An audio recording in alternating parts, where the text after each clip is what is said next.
grandma's eyes saw in the dark. She'd tell me where to go.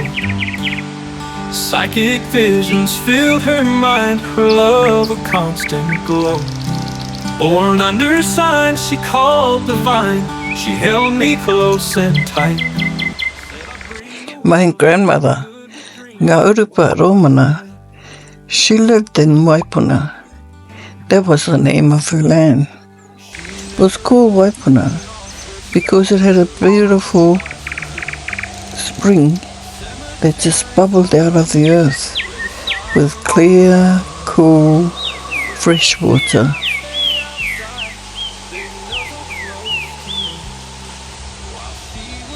When I was old enough, it was my job to go down to the puna and get water down that steep hill underneath the fig trees, and then bring one bucket of water back to the house.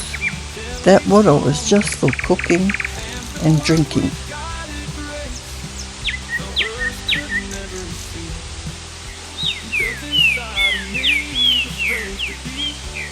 I don't ever remember not being able to ride a horse. I know my grandmother must have taught me from a young child how to ride.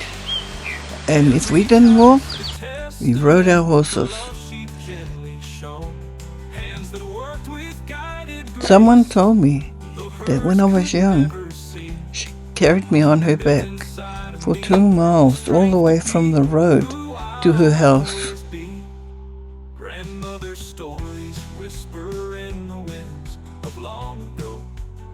I was 7 years old before I met my dad. My grandmother took me to Auckland. I think we went on someone's truck, on the back of a truck. It was kind of a strange experience meeting my father for the first time. But he was always good to me, just like my grandmother.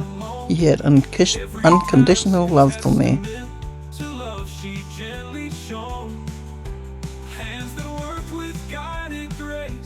I always imagined her watching over me.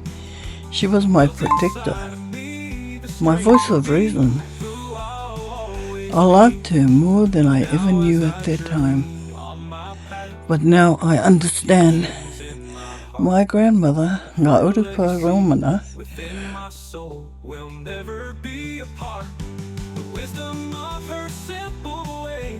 raised me for the first 5 years of my life. She was the one who kept me from being given away. She took me to Waima beside the Tahike River and kept me close, always. Whenever she went, I went too. At the marae, I quietly sat at her feet. I was shy, and she knew. She didn't let me play with other kids. Not out of meanness, but love. I was her shadow. I remember a tangihana at Tahike Marae. I don't even know who had died. We stood by the roadside, the sound of morning already in the air, raw and aching. She knew I was afraid.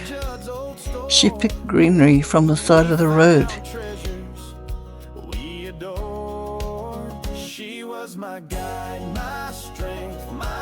And wove a wreath for her head. That is our way, a sign of grief, to be laid at the coffin's feet.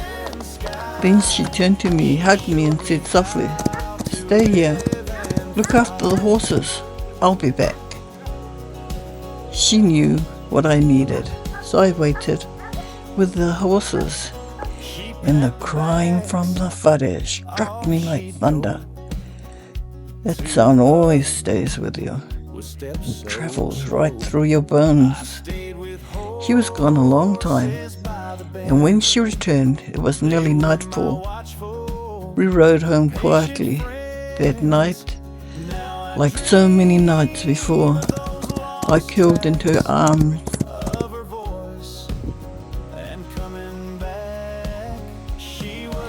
She prayed over me in soft Māori.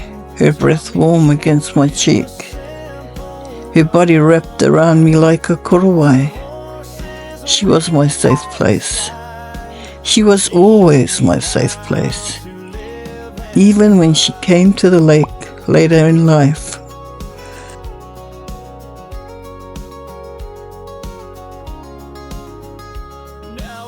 I slept with her until I was 14 or 15. I never really understood how deeply she loved me, how much she tried to protect me. If she had her way, I don't think she would ever let me go. She was my guide, my strength, my sun, taught me joy in the simple.